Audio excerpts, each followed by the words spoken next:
Hello दोस्तों and welcome back to my channel.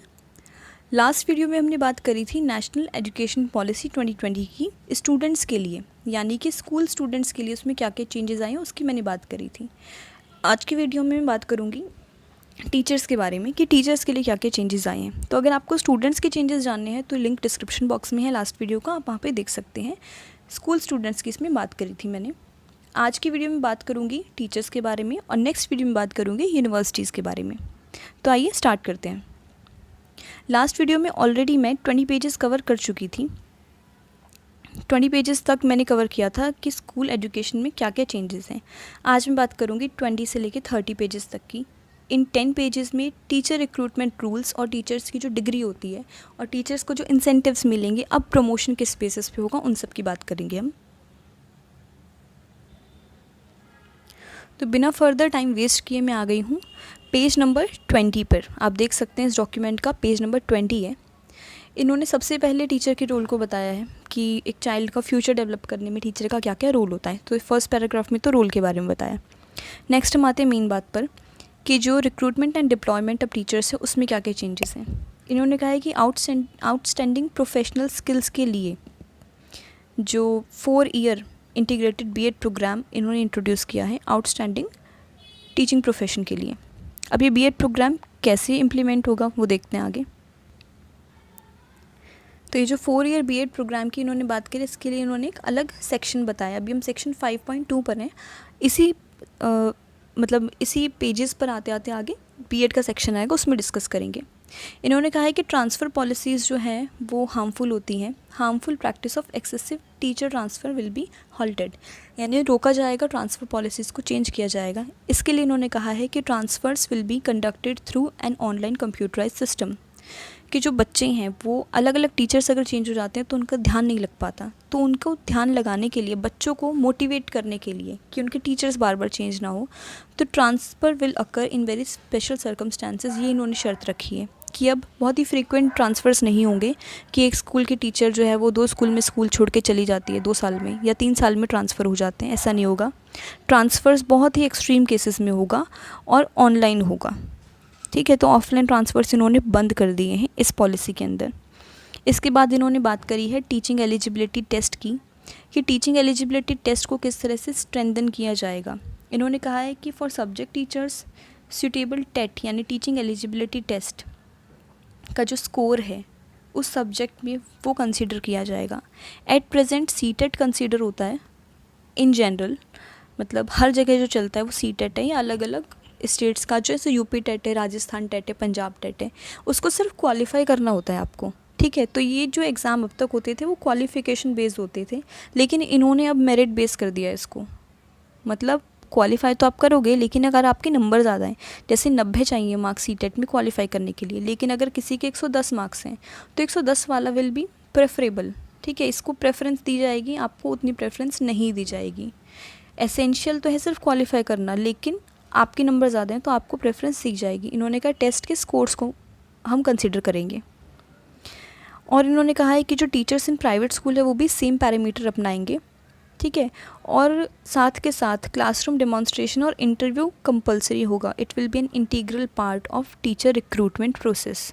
ठीक है, और इन्होंने कहा प्राइवेट स्कूल्स भी सेम प्रोसेस फॉलो करेंगे, जिसमें टेट यानी टीचिंग एलिजिबिलिटी टेस्ट जो भी एप्लीकेबल होगा, एक क्लासरूम डेमोन्स्ट्रेशन या इंटरव्यू और and knowledge of local subject जहाँ भी वो पढ़ा रहे हैं या जहाँ भी हायर करना है, ये सब कुछ करा जाएगा टीचर रिक्रूटमेंट प्रोसेस में। इसके बाद इन्होंने कहा है कि sharing of teacher across schools, जो कि मैंने आपको पहले बताया था कि क्लस्टर सिस्टम लाने की बात कर रहे हैं। क्लस्टर सिस्टम में क्या होता है, अगर कोई टीचर कम है, जैसे वोकेशनल एजुकेशन, फिज़िकल एजुकेशन या लैंग्वेजेस के टीचर अगर कम है तो स्कूल शेयर कर सकते हैं। तो ये practice state government and union territories में अलग अलग लेवल पर होंगी। स्टेट गवर्नमेंट अपनी स्टेट्स को बताएंगे कि कितने टीचर्स कहाँ कम है, किस एरिया में है, तो अकॉर्डिंगली वो क्लस्टर डेवलप करेंगे।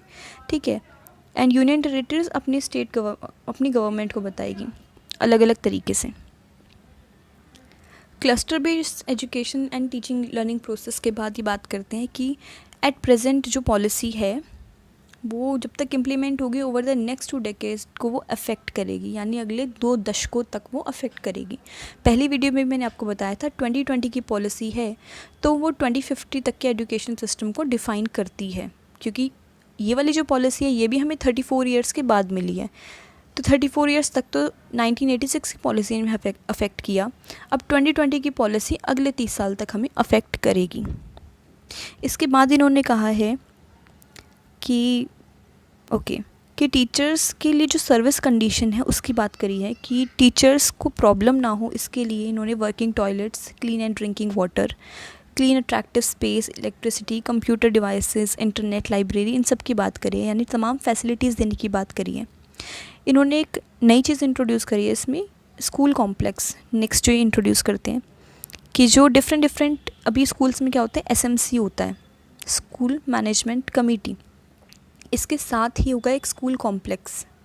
ठीक है, स्कूल कॉम्प्लेक्स में इन्होंने बताया that it would help to ensure excellent subject wise distribution of teachers, sharing best practices, working collaboratively, यानी कि जो आपके सेमिनार्स होते हैं, मीटिंग्स होती है, उसी तरह की बात है स्कूल कॉम्प्लेक्स की। आगे बहुत डिटेल में इन्होंने बताया है, तो मैं अभी बहुत ज़्यादा डिटेल में जान नहीं रही इसके बारे में।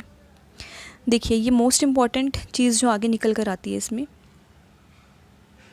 वो है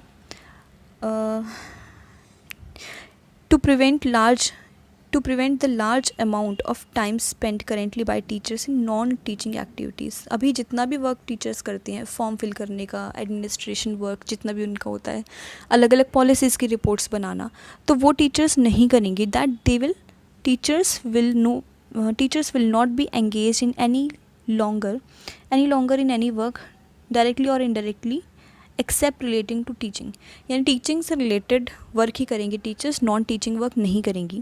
और सिर्फ एक काम करेंगी टीचर्स, जो कि यहाँ पर रिकमेंड किया गया है कि मिनिमम टाइम स्पेंड किया जाए उसके ऊपर, that minimum time for mid day meal related work, कि सिर्फ ये एक ही काम है जो टीचर्स करेंगी अब से, इस पॉलिसी के इम्प्लीमेंट होने के बाद से। And they will not do any work that is not related to teaching. कोई भी नॉन टीचिंग एक्टिविटी में टीचर्स इन्वॉल्व नहीं होंगी। जैसे अभी भी आपने देखा सेंसस में ड्यूटीज़ लगा देते हैं टीचर्स की, या किसी अभी अलग सर्वे में, जो भी गवर्नमेंट के कंप्यूटर वाले काम होते हैं सब में टीचर्स वर्क करते हैं एट प्रेजेंट, लेकिन आगे से ऐसा नहीं होगा। तो ये मोस्ट इम्पॉर्टेंट पॉइंट है, और जो मुझे पर्सनली सबसे अच्छा लगा पॉलिसी का सबसे अच्छा पार्ट यही है। इसमें है कि टीचर्स को एक ऑटोनॉमी दी जाएगी उनके पेडागोजिकल एस्पेक्ट्स पर, जैसे कि जो स्कूल कोऑर्डिनेटर्स होते हैं वो अगर आपको फोर्स करते हैं कि कोई उन्हीं की पॉलिसी, मतलब उन्हीं की पेडागोजिकल स्किल्स अपनानी है, तो सब्जेक्ट टू सब्जेक्ट वेरी करता है वैसे तो, लेकिन टीचर टू टीचर भी वेरी करेगा, ऐसा इन्होंने बोला है कि अगर कोई टीचर कंफर्टेबल है अपनी तरह से उस सब्जेक्ट को पढ़ाने में तो वैसे ही पढ़ाएगा। There is no need to implement किसी के फोर्स्ड पॉलिसीज़ को इम्प्लीमेंट की ज़रूरत नहीं है। तो इन्होंने कहा है कि टीचर्स को ऑटोनॉमी दी जाएगी to choose their own pedagogy. Next देखते हैं, डिफरेंट प्लेटफॉर्म्स की बात करी है इन्होंने। अभी एट प्रेजेंट भी एक चॉकलेट ऐप है, यहाँ कंटिन्यूस प्रोफेशनल डेवलपमेंट में इन्होंने ऑनलाइन डेवलपमेंट बात करी है कि कुछ ऑनलाइन सर्टिफिकेट कोर्सेज होंगे टीचर्स के लिए। जैसे अभी मैं अगर आपको एक एट प्रेजेंट बात बताऊँ तो एक चॉकलेट करके ऐप है जहाँ पे टीचर्स जो है वो सर्टिफिकेट कोर्सेज करते हैं, ट्रेनिंग्स करते हैं, डिफरेंट सब्जेक्ट्स की डिफरेंट ट्रेनिंग्स बनाई जाती है NCERT और SCERT के द्वारा अलग अलग फील्ड में टीचर्स के लिए। तो उसी तरह की ट्रेनिंग की बात करें, इन्होंने कहा है कि 50 आवर्स कंपलसरी हैं हर टीचर के लिए एवरी ईयर। जो भी आपकी रिपोर्ट बनेगी जिसमें आपको प्रमोशन मिलेंगे, इंसेंटिव्स मिलेंगे, उसमें 50 आवर्स बहुत मायने रखते हैं। तो अगर आप कहीं पे भी प्रमोशन के लिए अप्लाई करते हैं और आपकी जो सर्विस रिकॉर्ड है उसमें 50 आवर्स पर ईयर की नहीं है, so you can not apply for the any kind of promotion. ठीक है, आप आगे के लिए किसी अवार्ड के लिए भी फिल नहीं कर सकते, क्योंकि इन्होंने इसे कंपलसरी बनाया है। 50 hours CDP compulsory professional development होना ही चाहिए। स्कूल प्रिंसिपल्स के लिए भी सेम बात इन्होंने कहा है कि school leaders will also be expected to participate in 50 hours या मोर देन दैट। इसके बाद इन्होंने कहा है कि करियर मैनेजमेंट प्रोग्रेशन, जो टीचर्स ऑलरेडी लगे हुए होते हैं, उन्हें प्रमोशंस चाहिए तो कैसे मिलेगा। तो इन्होंने कहा teachers doing outstanding work must be recognised, then they must be promoted, given salary raises. अभी कैसे होगा, क्योंकि जब तक किसी को मोटिवेशन नहीं मिलता, मोटिवेशन यही है टीचिंग फील्ड में, ठीक है, सैलरी, प्रमोशन, यही सब है मोटिवेशन अदर देन एजुकेशन। तो कैसे मिलेगा, उसकी प्रोसेस उन्होंने बताई है कि merit based structure of tenure, promotion, salary structure will be developed.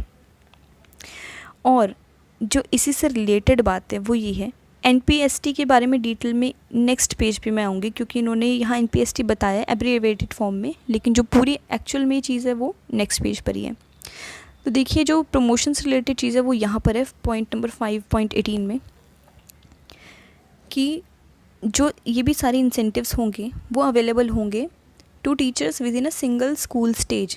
जैसे कि स्टेजेस 4 इन्होंने कर दिए हैं, अभी लास्ट वीडियो में भी मैंने आपको बताई थी कि foundational stage, preparatory stage, middle stage and secondary stage, अलग अलग स्टेजेस हैं जिनमें बच्चे पढ़ेंगे। अभी तक 10+2 था, अब इन्होंने 5+3+3+4 वाला फॉर्मूला लाए हैं। तो 4 स्टेजेस हैं जिसमें बच्चे पढ़ाई करेंगे। तो हर स्टेज के अंदर जो टीचर को इंसेंटिव मिलेगा वो विद इन दैट स्टेज ही मिलेगा, ये इन्होंने बोला है, ठीक है। इस बारे में इन्होंने बात की है that there is no career progression related incentive to move from being teachers in early stages to later stages and vice versa. कि करियर प्रोग्रेशन क्या होता था, जैसे कि पीजीटी बन जाते थे टीजीटी से टीचर, यानी 6 to 10th पढ़ाते हैं तो वो 11th-12th में चले जाते थे, एक्सपीरियंस टीचर जो होते थे। पीआरटी से बन जाते थे वो टीजीटी, ठीक है, क्योंकि कई लोग सैलरी के लिए भी करते हैं, क्योंकि और एक्सपीरियंस के लिए भी करते हैं। वैसे तो सैलरी के लिए इसलिए करते हैं क्योंकि पीआरटी एंड टीजीटी की सैलरी में डिफरेंस होता है, and if you are eligible then obviously आप हायर पोस्ट के लिए अप्लाई करेंगे।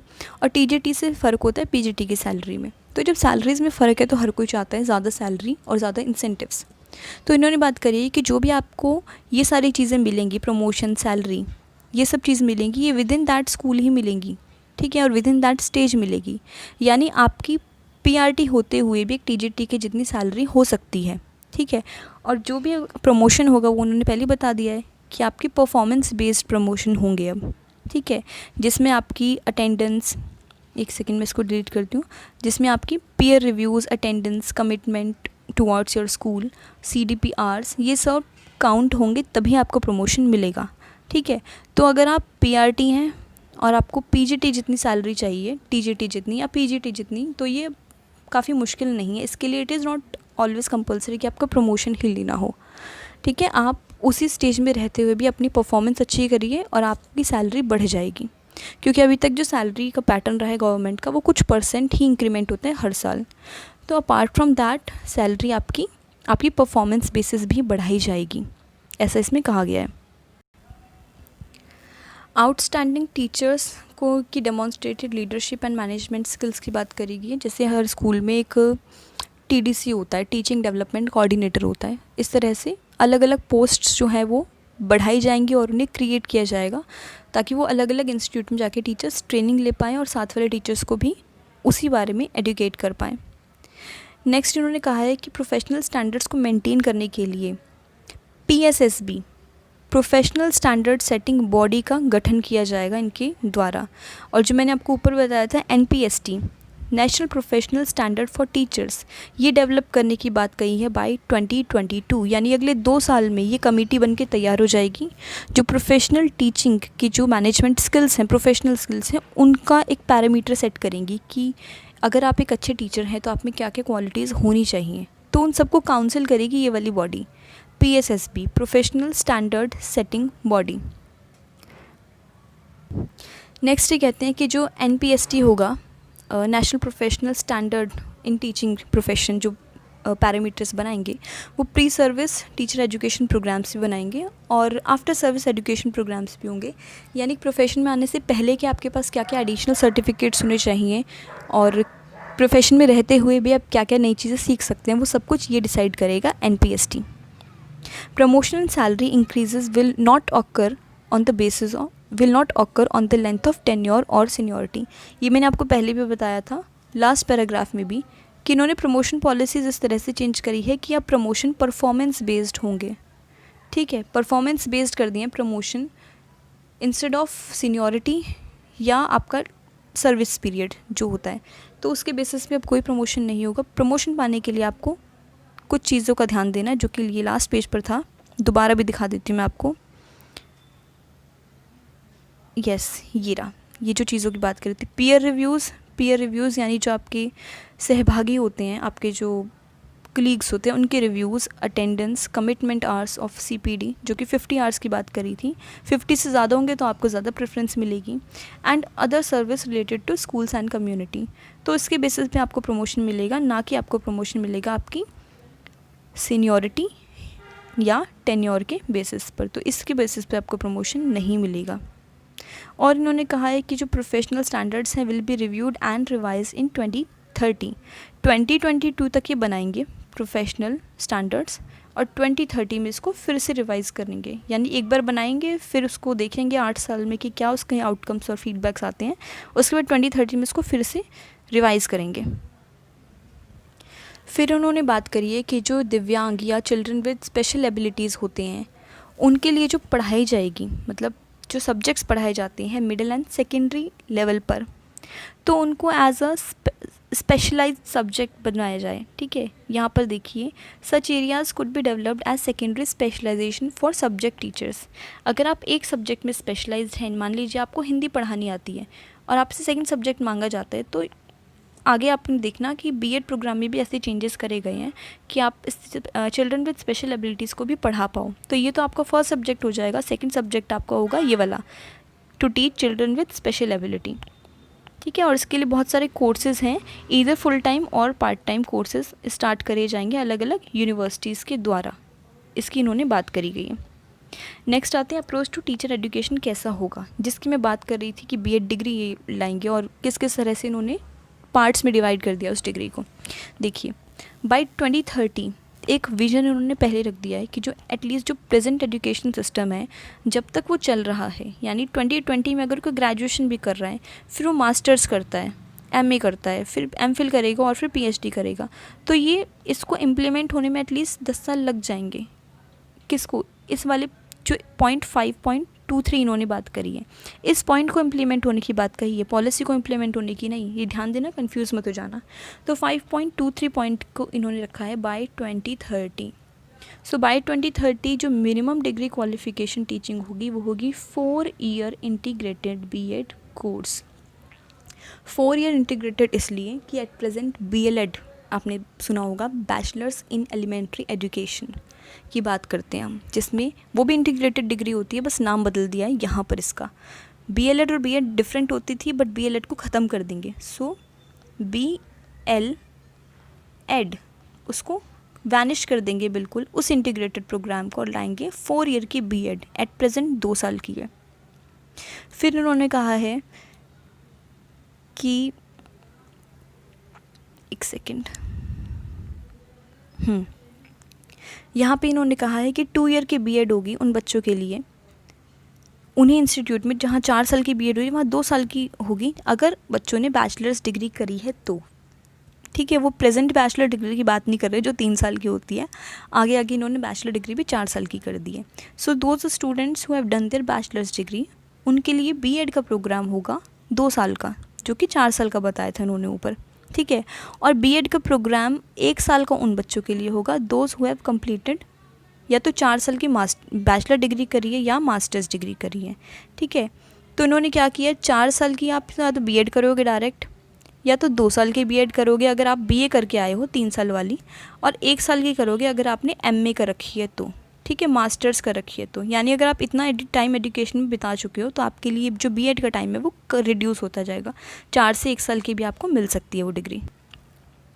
उसके बाद इन्होंने कहा है कि all BEd programmes will emphasise the practice of the fundamental duty, article 51A। Article 51A में नेशनल इंटीग्रिटी की बात करते हैं हम। ठीक है, एक अच्छा citizen, national integrity in education.